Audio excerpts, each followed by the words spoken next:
2015 revision S2 supplementary എക്സാമിൻ്റെ ഇതാണ് ഉദ്ദേശിക്കുന്നത്, റിവിഷനാണ് ഉദ്ദേശിക്കുന്നത്. S1-ന് നോക്കിയാൽ ഒരുപാട് പോർഷൻസ് ഉണ്ട്. S2-ൽ എല്ലാം കംപ്ലീറ്റ് പറഞ്ഞു തരാൻ അല്ലെങ്കിൽ പഠിച്ചെടുക്കാൻ ബുദ്ധിമുട്ടായിരിക്കും. നമ്മൾ അത്യാവശ്യം ഓരോ മൊഡ്യൂളിൽ ഇമ്പോർട്ടൻറ്റ് ടോപ്പിക്സ് മാത്രം അല്ലെങ്കിൽ ക്വസ്റ്റ്യൻസ് മാത്രം ഡിസ്കസ് ചെയ്ത് പോകാമെന്നാണ് ഉദ്ദേശിക്കുന്നത്. First module atomic structure 2 and chemical bonding ആണ്. അറ്റോമിക് സ്ട്രക്ചർ 2-ൽ നമ്മൾ ആറ്റം മോഡലിനെ കുറിച്ച് ഡിസ്കസ് ചെയ്ത് വന്നിട്ട് ബോസ് ആറ്റം മോഡലാണ് ഫസ്റ്റ് എക്സ്പ്ലെയിൻ ചെയ്യുന്നത്. ബോസ് ആറ്റം മോഡൽ അതിൽ എന്തായാലും ആ ഒരു ക്വസ്റ്റ്യൻ ഉറപ്പാണ്. പറ്റുന്നവർ മാക്സിമം, അത് ഒരുപാട് ബുദ്ധിമുട്ട് ആണെന്നൊന്നും വിചാരിക്കേണ്ട. നിങ്ങൾ 5 കാര്യങ്ങൾ, മെയിനായിട്ട് 4 കാര്യങ്ങൾ എഴുതിയാലും മതി. ബോസ് ആറ്റം മോഡൽ ഫസ്റ്റ് നമ്മൾ പറയുന്നത് atom consists of a central part called a nucleus and electrons are revolving around the nucleus in a fixed circular path called orbits.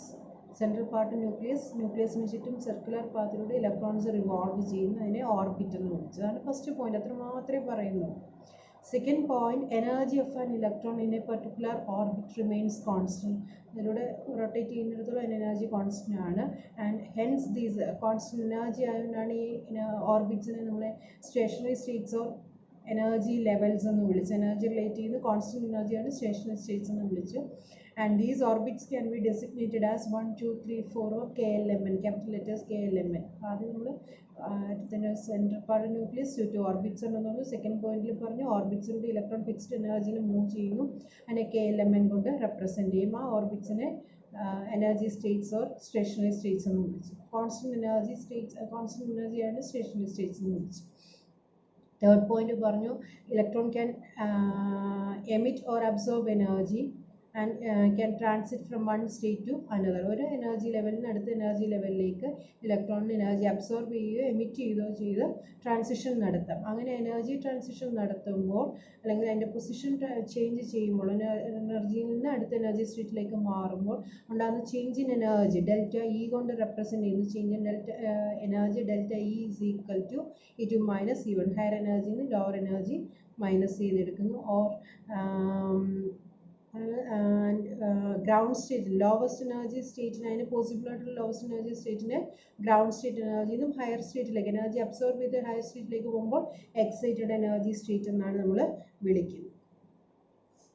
Then fourth point നമ്മൾ പറയുന്നത് ഫ്രീക്വൻസി ഓഫ് റേഡിയേഷൻ. എത്രമാത്രം energy absorption അവിടെ നടന്നു, ആ energy റേഡിയേഷൻ്റെ frequency of radiation emitted or absorbed. Nu എന്നുള്ള സിമ്പിളാണ് നമ്മൾ ബി എഴുതും. Nu is equal to E2 minus E1 by H. H എന്ന് പറയുന്നത് പ്ലാങ്ക്സ് കോൺസ്റ്റൻ്റ് ആണ്. E2 minus E1 by H. ഇതിനെയാണ് നമ്മൾ ബോർ ഫ്രീക്വൻസി റൂൾ എന്നൊരു പേരും കൂടിയിട്ട് പറയുന്നുണ്ട്. അതാണ് 4ാമത്തെ point. And last point is angular momentum. Rotate ചെയ്തുകൊണ്ടിരിക്കുന്നതുകൊണ്ട് angular momentum of an electron in a particular orbit remains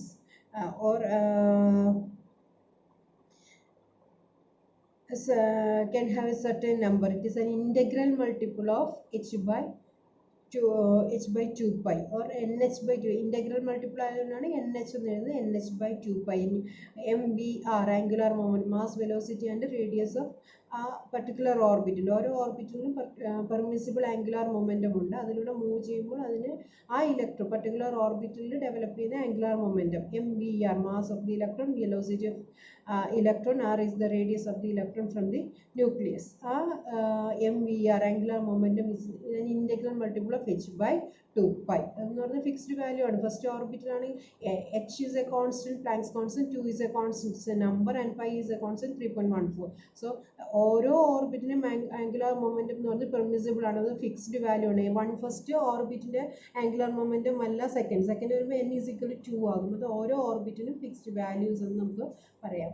ഇത് 5 പോയിന്റ്സ് മാത്രമേ ഉള്ളൂ. ഫസ്റ്റ് നമ്മൾ സെൻട്രൽ പാർട്ട് ഇലക്ട്രോണിൻ്റെ സ്ട്രക്ചർ പറഞ്ഞു, അല്ലെങ്കിൽ ആറ്റത്തിൻ്റെ സ്ട്രക്ചർ പറഞ്ഞു. സെക്കൻഡ് എനർജി സ്റ്റേറ്റ് എന്താണെന്ന് എക്സ്പ്ലെയിൻ ചെയ്തു, അതിൻ്റെ ഡെസിഗ്നേഷൻ കാണിച്ചു. മൂന്നാമത് എനർജി സ്റ്റേറ്റ് ചേഞ്ച് ചെയ്യാം, അല്ലെങ്കിൽ പൊസിഷൻ ഒരു ഇലക്ട്രോൺ ഒരു ഓർബിറ്റിന് അടുത്തതിലേക്ക് പോകും എനർജി അബ്സോർപ്ഷൻ ഓർ എമിഷൻ നടത്തി.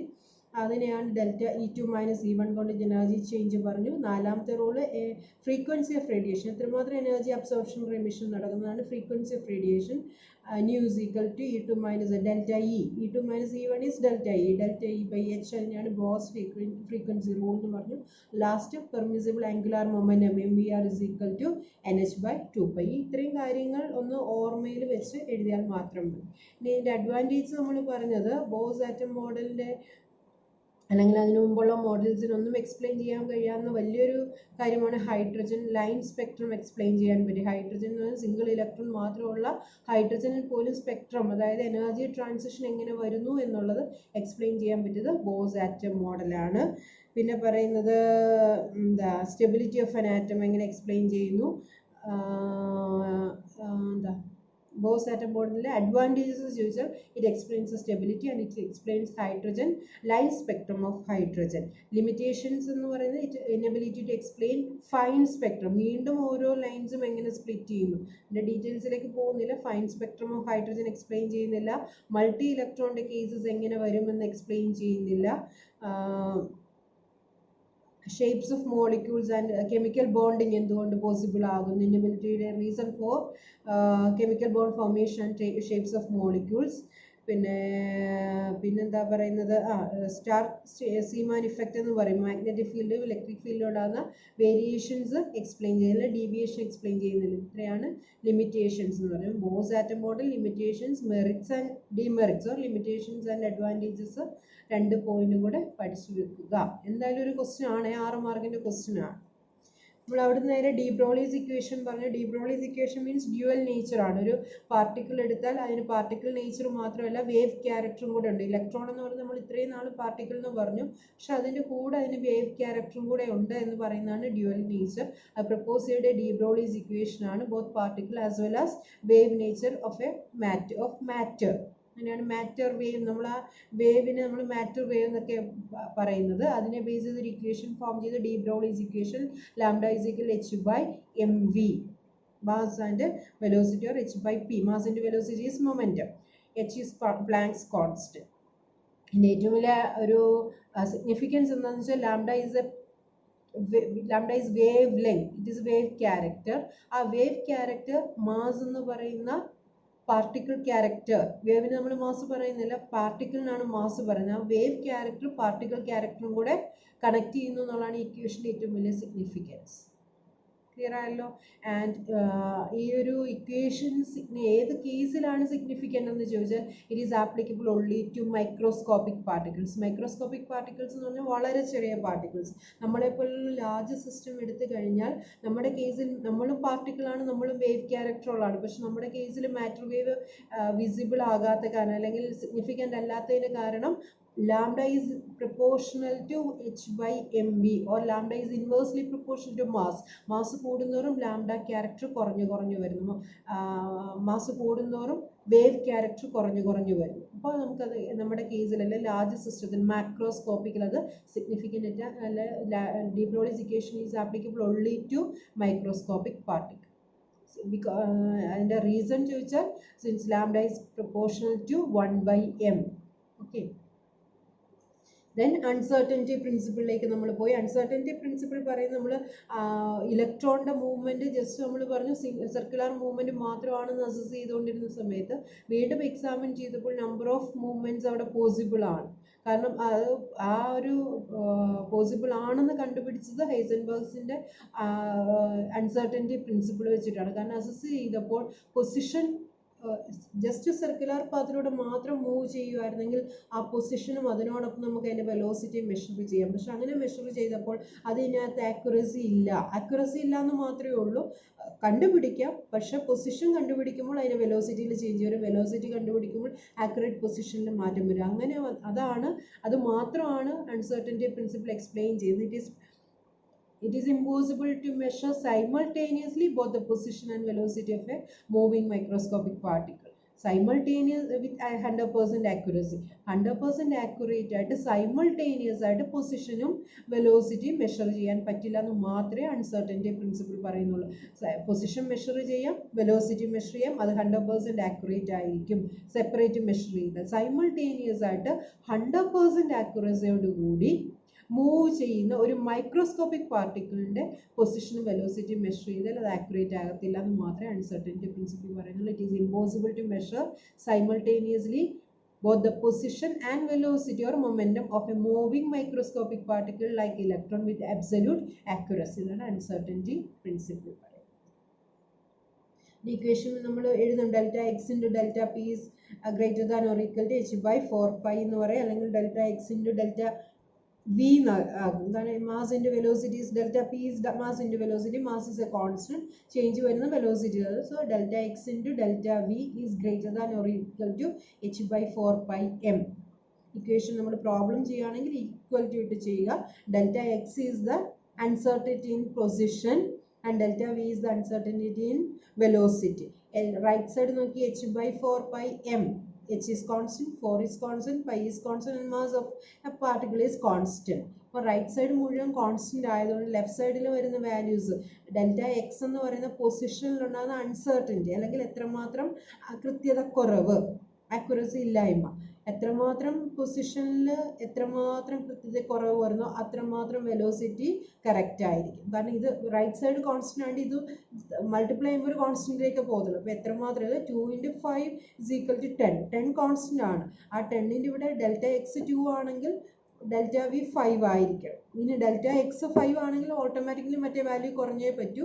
ആ ഡെൽറ്റ വി 2 ആയിട്ട് മാറും. അപ്പോൾ എത്രമാത്രം പൊസിഷൻ ആക്യുറേറ്റ് ആകുന്നു അത്രമാത്രം വെലോസിറ്റി ഇനാക്യുറേറ്റ് ആകും. എത്രമാത്രം പൊസിഷൻ ഇനാക്യുറേറ്റ് ആകുന്നു അത്രമാത്രം വെലോസിറ്റിയിലുണ്ടാകുന്ന കറക്ഷൻ അല്ലെങ്കിൽ അൺസർട്ടനിറ്റി കുറവായിരിക്കും. ഓക്കെ, then നമ്മൾ ഓർബിറ്റ് ആൻഡ് ഓർബിറ്റൽ കൺസെപ്റ്റിലേക്ക്. Orbit means circular path around the circle. നിങ്ങളൊരു ബോൾ അസ്യൂം ചെയ്താൽ മതി, ഒരു ജസ്റ്റ് ഒരു വള എടുത്ത് വെച്ചാൽ ആ സർക്കുലർ പാത്തിനെ നമുക്ക് ഓർബിറ്റ് എന്ന് പറയും. പക്ഷെ ഓർബിറ്റൽ എന്ന് പറയുമ്പോൾ കൺസെപ്റ്റ് മാറി. ഒരു ബോൾ അസ്യൂം ചെയ്താൽ ആ ബോളിനുള്ളിൽ ഇലക്ട്രോൺ എത്രമാത്രം സ്പേസ് ഉണ്ടോ മൂവ് ചെയ്യാൻ, ആ മൂവ്മെൻറ്റ് അത്രയും ഇലക്ട്രോൺ റെഡിയാണ്. അത് 3 ഡയമെൻഷണൽ ബോളിന് ഉൾവശം അകവശം, ആ ഉൾവശം എന്ന് പറഞ്ഞാൽ 3 ഡയമെൻഷണൽ, അത്രമാത്രം സ്പേസ് അവൈലബിൾ ആണ് ഒരു ഇലക്ട്രോണിൻ്റെ മൂവ്മെൻറ്റിന്. അതിനെയാണ് നമ്മൾ ഓർബിറ്റൽ കൺസെപ്റ്റ് എന്ന് വെച്ചാൽ 3 ഡയമെൻഷൻ. അത് ജസ്റ്റ് ഒരു സർക്കുലർ പാത്ത് എന്ന് പറഞ്ഞാൽ 2 ഡയമെൻഷനിലാണ്. ഓർബിറ്റൽ കൺസെപ്റ്റ് വരുമ്പോൾ അത് 3 ഡയമെൻഷണൽ കൺസെപ്റ്റിലേക്ക് പോയി. അതാണ് അതിൻ്റെ വ്യത്യാസം. ഇനി മാക്സിമം ഒരു ഓർബിറ്റിൽ നമുക്ക് മാക്സിമം 2n² ഇലക്ട്രോൺസിനെ അക്കോമഡേറ്റ് ചെയ്യാം. അതായത് ഫസ്റ്റ് ആണെങ്കിൽ n = 1 2, സെക്കൻഡ് ഓർബിറ്റ് ആണെങ്കിൽ 8 18 അങ്ങനെയാണ് പോകുന്നത്. പക്ഷേ ഏത് ഓർബിറ്റൽ എടുത്താലും അതിനകത്ത് മാക്സിമം 2 ഇലക്ട്രോൺ മാത്രമേ അക്കോമഡേറ്റ് ചെയ്യത്തുള്ളൂ. ഓർബിറ്റിന് നമ്മൾ 1 2 3 4 അല്ലെങ്കിൽ k എലമെന്റ് കൊണ്ട് റെപ്രസെൻറ്റ് ചെയ്തു. ഓർബിറ്റൽസിന് നമ്മൾ SPDF അതിൻ്റെ സബ് ഡിവിഷൻസിലേക്ക് നമ്മൾ പോകും. ദെൻ ഏത് ഓർബിറ്റ് എടുത്താലും സർക്കുലർ ആണ്, പക്ഷെ ഓർബിറ്റലിൻ്റെ ഷേപ്പ് മാറിക്കൊണ്ടിരിക്കും. എസ് ഓർബിറ്റൽ മാത്രം സ്പെറിക്കലാന്ന് പറയും, ബാക്കി ഡബിൾ ഡംബൽ അങ്ങനെയാണ് പോകുന്നത്. ഇനി ഇതിവിടെ തന്നെ നമ്മൾ ഒരിക്കലും ഡയറക്ഷൻ പറയുന്നില്ല. ഓർബിറ്റ് സർക്കുലർ ആയിട്ട് ഡയറക്ഷൻ ഇല്ല, KLMN പറഞ്ഞു. പക്ഷെ ഓർബിറ്റൽസ് എടുത്താൽ അവിടെ ഡയറക്ഷൻ ഉണ്ട്. അതിന് XY 3 ഡയമെൻഷനിലാണ്. എക്സ് ആക്സിസിൽ പോകാം, Y ഡയറക്ഷനിൽ പോയി Z പോകാം. അതുകൊണ്ട് അവിടെ ഡയമെൻഷൻ പറയുന്നു. പക്ഷെ സ്പെറിക്കൽ ആയിട്ടുള്ള എസ്സിൽ മാത്രം ഡയമെൻഷൻ ഇല്ല. ബാക്കി P ആൻഡ് D എന്ന് പറയുന്ന സബ്സ്റ്റൻസ് അല്ലെങ്കിൽ ഓർബിറ്റൽസ് എടുത്താൽ അവിടെ PX PY ഏത് ഓറിയൻറ്റേഷൻ ആണ് നമ്മൾ എക്സ് ഡയറക്ഷൻ അവിടെ കാണിച്ചിരിക്കുക. അപ്പോൾ ഇതിന് 2 കൺസെപ്റ്റ് നോക്കിയാൽ നമ്മുടെ അൺസർട്ടനിറ്റി പ്രിൻസിപ്പിൾ, അതായത് പൊസിഷനും മൊമെൻറ്റവും ആക്യുറേറ്റ് ആയിട്ട് ഒരേ സമയം മെഷർ ചെയ്യാൻ പറ്റത്തില്ല എന്നുള്ളതും വേവ് ക്യാരക്ടറും പാർട്ടിക്കിൾ ക്യാരക്ടറും ഉണ്ടെന്നുള്ള ഡി ബ്രോഗ്ലിസ് ഇക്വേഷനും ഒബേ ചെയ്യുന്ന ഓർബിറ്റൽ ആൻഡ് ഓർബിറ്റ് അത് എഗൻസ്റ്റ് ആണ് നമ്മുടെ ഈ 2 റൂൾസ്. നമ്മളതാണ് പറഞ്ഞ് orbit is circular in shape, orbitals are 3 dimensional space where the probability of finding an electron is maximum. ഈ 3 ഡയമെൻഷണൽ സ്പേസിൽ ഏറ്റവും കൂടുതൽ ഇലക്ട്രോണിനെ കണ്ടുമുട്ടാൻ അല്ലെങ്കിൽ ഇലക്ട്രോണിനെ കണ്ടുമുട്ടാൻ ഏറ്റവും ചാൻസ് ഉള്ള സ്പേസിനെയാണ് ഓർബിറ്റൽ എന്ന് പറയുന്നത്. ഓർബിറ്റ് സർക്കുലർ മോഷൻ റെപ്രസെൻറ്റ് ചെയ്യുന്നതാണ്, ഓർബിറ്റൽ 3 ഡയമെൻഷണൽ മോഷൻ റെപ്രസെൻറ്റ് ചെയ്യുന്നു. ഓർബിറ്റിൽ 2n² ഇലക്ട്രോൺസ് ആണെങ്കിൽ ഓർബിറ്റലിൽ 2 ഇലക്ട്രോൺസ് മാത്രമാണ് ഡയറക്ഷൻ ഉള്ളത് ഓർബിറ്റലിനും ഡയറക്ഷണൽ പ്രോപ്പർട്ടി ഇല്ലാത്തത് ഓർബിറ്റ്സിനുമാണ്. ഓർബിറ്റിന് ഡയറക്ഷൻ പ്രോപ്പർട്ടി ഇല്ല. പിന്നെ all orbits are circular in shape, different orbitals have different shape. Direction property ഇല്ലാത്തൊരു ഓർബിറ്റൽ ഉണ്ട്, എസ് റൂൾസ് ഒബേ ചെയ്യുന്ന ഓർബിറ്റലാണ്. പിന്നെ നമ്മൾ ക്വാണ്ടം നമ്പേഴ്സും കൂടെ ഷേപ്സ് കൂടെ പറയുമ്പോൾ അത്രയും ഒരു പോർഷൻ നമ്മളങ്ങ് തീർക്കുകയാണ്. അതുകൂടെ പറഞ്ഞ് നിർത്താം. ക്വാണ്ടം നമ്പേഴ്സ് 4 NLMS എന്ന് പറയും. അത് 4 എന്താ ഉദ്ദേശിക്കുന്നത് മാത്രം ഒന്ന് പറഞ്ഞു പോവുകയാണ്. ഭയങ്കര ബുദ്ധിമുട്ടായിട്ടാണ് എല്ലാവരും പറയുന്നത്. അത്ര ഇതൊന്നുമില്ല. N എന്ന് പറയുന്നത് നമ്മൾ 1s2 എന്ന് എഴുതും. കോൺഫിഗറേഷൻ എഴുതുമ്പോൾ ആ 1 ഫസ്റ്റ് നമ്മൾ എഴുതുന്ന നമ്പർ, അതാണ് N എന്ന് പറയുന്നത്. ഓർബിറ്റ് എന്താണ്? ഒരു ഇലക്ട്രോണിൽ ഒരു ആറ്റം എടുത്താൽ എത്രാമത്തെ ഓർബിറ്റിൽ ഇലക്ട്രോൺ ഉണ്ടാകും? 5 ഓർബിറ്റിലാണ് എങ്കിൽ 2 എന്ന് നമ്മൾ എഴുതും. അതാണ് N വാല്യൂ എന്ന് പറയുന്നത്, പ്രിൻസിപ്പൽ ക്വാണ്ടം നമ്പർ. ആ 2 കൊണ്ട് നമുക്ക് എന്തൊക്കെ പറയാം? എത്രാമത്തെ ഓർബിറ്റാന്ന് പറയാം, ന്യൂക്ലിയസിൽ നിന്ന് എത്രമാത്രം ദൂരെയാന്ന് പറയാം. നമുക്കറിയാം ഓരോ ഓർബിറ്റിൻ്റെ എനർജി ഡെഫിനിറ്റ് ആണ്, ക്വാണ്ടൈസ്ഡ് എന്ന് പറയും. അപ്പോൾ എത്ര എനർജി ഉണ്ടെന്ന് പറയും. ഇത്രയും കാര്യങ്ങൾ പറയുന്നതുകൊണ്ടാണ് ആ ക്വാണ്ടം നമ്പറിന് നമ്മൾ പ്രിൻസിപ്പൽ ക്വാണ്ടം നമ്പർ എന്ന് N കൊണ്ട്, സ്മോൾ ലെറ്റർ N കൊണ്ട് പറയും. അതിന് 1 തൊട്ടുള്ള വാല്യൂസ് മാത്രമേ ഉള്ളൂ. അടുത്തെന്ന് പറഞ്ഞാൽ L, azimuthal or subsidiary quantum number. അത് റെപ്രസെൻറ്റ് ചെയ്യുന്നത് സബ്ഷെൽ എന്ന് പറയും. ഒരു ഓർബിറ്റ് എടുത്താൽ ആ ഓർബിറ്റിലെ ഇലക്ട്രോൺസ്, നമ്മൾ ഓർബിറ്റിൽ നിന്നുള്ള കൺസെപ്റ്റിലേക്ക് വരുന്നതിന് മുമ്പായിട്ട് സബ്ഷെൽ കൺസെപ്റ്റ് ഉണ്ട്. ആ ഒരു ഇതാണ് പറയുന്നത് subsidiary quantum number. L value ആണ് പറയുന്നത്. -0 to n-1 വരെ വാല്യൂസ് അതിനകത്ത് വരാം. അത് ഫസ്റ്റ് ഓർബിറ്റ് എടുത്താൽ അതിനകത്ത് 0 എന്ന് പറയുന്നൊരു വാല്യൂ വരത്തുള്ളൂ. അത് ഒന്നാമത്തെ ഓർബിറ്റ് എടുത്താൽ ഒരു സബ്ഷെല്ല് മാത്രമേ കാണത്തുള്ളൂ. അതിനെയാണ് അസിമുത്തൽ ക്വാണ്ടം നമ്പർ എന്ന് പറയുന്നത്. മൂന്നാമത്തെ മാഗ്നറ്റിക് ക്വാണ്ടം നമ്പർ. അതിൻ്റെ ഡയറക്ഷൻ നമുക്ക് പറയാം, ഏത് ഓറിയൻറ്റേഷൻ ആണെന്ന് നമുക്ക് പറയാൻ പറ്റും, എങ്ങോട്ട് മൂവ് ചെയ്യുന്നു. ഇപ്പം x axis, y axis, z axis available ആണ്. ആ ഓറിയൻറ്റേഷൻ പറയുന്നതാണ് മാഗ്നറ്റിക് ക്വാണ്ടം നമ്പർ. M എന്ന് പറയുന്ന വാല്യൂ, അതിന് -L തൊട്ട് +L വരെയുള്ള വാല്യൂസ് വരും. അപ്പം രണ്ടാമത്തെ ഓർബിറ്റ് എടുത്താൽ n=2 ആണെങ്കിൽ L =0 to n-1. അപ്പോൾ 0യും 1ഉം വരെ 2 വാല്യൂസ് ഉണ്ട്, 2 സബ്ഷെൽസ് ഉണ്ടെന്ന് പറയും. 0 ആണെങ്കിൽ അതിനെ S എന്ന് വിളിക്കും, 1 ആണെങ്കിൽ അതിനെ P എന്ന്. അപ്പോൾ രണ്ടാമത്തെ ഓർബിറ്റ് 2 സബ്ഷെൽസ് ഉണ്ട്, എസും പിയും. ആ എസിൻ്റെ തന്നെ 0 ആണെങ്കിൽ M വാല്യൂ -0 to +0 മാത്രം. പക്ഷേ 1 ആണെങ്കിൽ -1, 0, +1 3 വാല്യൂസ് ഉണ്ട്. അതായത് എക്സിൽ മൂവ് ചെയ്യും, Y ആൻഡ് ഇസഡ്. ആ ഓറിയൻറ്റേഷൻ പറഞ്ഞു. കാരണം എസിൽ നമുക്കറിയാം ഡയറക്ഷൻ ഇല്ല, പക്ഷേ P എടുത്തപ്പോൾ 3 ഓറിയൻറ്റേഷൻ അവിടെ പോസിബിൾ ആണ്, PX, PY ആൻഡ് PZ. അതാണ് ഡയറക്ഷൻ പറയുന്നത്. നാലാമത്തെ സ്പിന്നാണ്. ഏത് ഡയറക്ഷനിൽ, അതിൻ്റെ സ്പിൻ എങ്ങനെയാണ്? പോസിറ്റീവ് ക്ലോക്ക് വൈസ് ഡയറക്ഷനിലാണോ ആൻറ്റി ക്ലോക്ക്? ഒരു ഓർബിറ്റലിൽ 2 ഇലക്ട്രോണേ ഉള്ളെന്ന് പറഞ്ഞു. ഒന്ന് ക്ലോക്ക് വൈസ് ആണെങ്കിൽ അടുത്തത് ആൻറ്റി ക്ലോക്ക് വൈസ് ആയിരിക്കും. അപ്പോൾ ഒന്നിൻ്റെ വാല്യൂ +½ ആണെങ്കിൽ മറ്റേത് -½ ടോട്ടൽ 1 എന്നുള്ള രീതിയിലാണ്. ടോട്ടൽ അങ്ങനെയാണ്, +½ ആൻഡ് -½ അതാണ്. അപ്പം ഒരു ഇലക്ട്രോൺ ഒരു ആറ്റത്തിലെ എത്രാമത്തെ ഓർബിറ്റിൽ, ഏത് സബ്ഷെല്ലിൽ, ഏത് ഓർബിറ്റലിൽ, ഏത് ഓറിയൻറ്റേഷനിലൂടെ ഇരിക്കും. ഇതാണ് 4 പറയുന്നത്. ഏത് ഓർബിറ്റ് N, ഏത് സബ്ഷെൽ L, ഏത് ഡയറക്ഷൻ, ഏത് ഓർബിറ്റൽ അതാണ് M, ആൻഡ് ഏത് ഡയറക്ഷൻ അല്ലെങ്കിൽ ഏത് സ്പിൻ അതാണ് S എന്ന് പറയുന്നത്. 4 അത്രയും ഓർത്താൽ മതി. 4 വാല്യൂസ് എഴുതിയാൽ. ദെൻ ഷേപ്സ് ഓഫ് ഓർബിറ്റിൽ ജസ്റ്റ് ഒന്ന് പറയുന്ന ഷേപ്സ് അറിയാം. എസിൻ്റേത് സ്പെറിക്കൽ ഷേപ്പാണ്, ജസ്റ്റ് ന്യൂക്ലിയസ് സ്പെറിക്കൽ ഷേപ്പ് വരുന്നു. മറ്റേ P എന്ന് പറയുന്നത് ഡംബൽ ഷേപ്പാണ്, ലോബ്സ് കാണും. ഈക്വൽ ചാൻസസ് ആണ് 2 ലോബ്സിലും കാണുന്നത്. മൂന്ന് ആക്സിസ് വരയ്ക്കുമ്പോൾ XY Z റെപ്രസെൻറ്റ് ചെയ്യുക. PX ആണെങ്കിൽ X ആക്സിസിലായിരിക്കും, PY ആണ് Yയിലായിരിക്കും ലോബ്സ്, Z ആണെങ്കിൽ PZ, അങ്ങനെ Zൽ ലോബ്സ് വരയ്ക്കും. ഇത്രയാകുമ്പോൾ നമ്മുടെ അറ്റോമിക് സ്ട്രക്ചറിൻ്റെ ഫസ്റ്റ് പോർഷൻ കഴിഞ്ഞു. ഇനി നമുക്കുള്ളത് കോൺഫിഗറേഷൻ, പിന്നെ ബോണ്ടിങ്. അത്രയാണ് ഫസ്റ്റ് മൊഡ്യൂൾ. കുറച്ച് വലുതാണ്, എല്ലാം സെക്കൻഡ് സെമസ്റ്ററിൽ എല്ലാ മൊഡ്യൂൾസും വലുതാണ്. അപ്പം ഫസ്റ്റ് പോർഷൻ ഇത്രയാണ്. നിങ്ങൾ മാക്സിമം ഇതിനകത്ത് ചോദിക്കുന്ന ഇമ്പോർട്ടൻറ്റ് ക്വസ്റ്റ്യൻ ചോദിച്ചു കഴിഞ്ഞാൽ എന്തായാലും ബോസ് ആറ്റം മോഡൽ പഠിച്ചിരിക്കണം. Differences between orbit and orbit, അതൊരു ക്വസ്റ്റ്യൻ ഉണ്ടാകും. പിന്നെ ഇതിനകത്ത് ശരിക്കും 2 റൂൾസും കൂടെ ഉള്ളൂ, അൺസർട്ടനിറ്റി പ്രിൻസിപ്പിളും ഡി ബ്രോഗ്ലിസ് ഇക്വേഷനും കൂടെ ഉള്ളൂ, λ/h/mv. ഇത്രയും 4 കാര്യങ്ങൾ മാത്രം ഓർമ്മയിലുണ്ടാകുക. Thank you.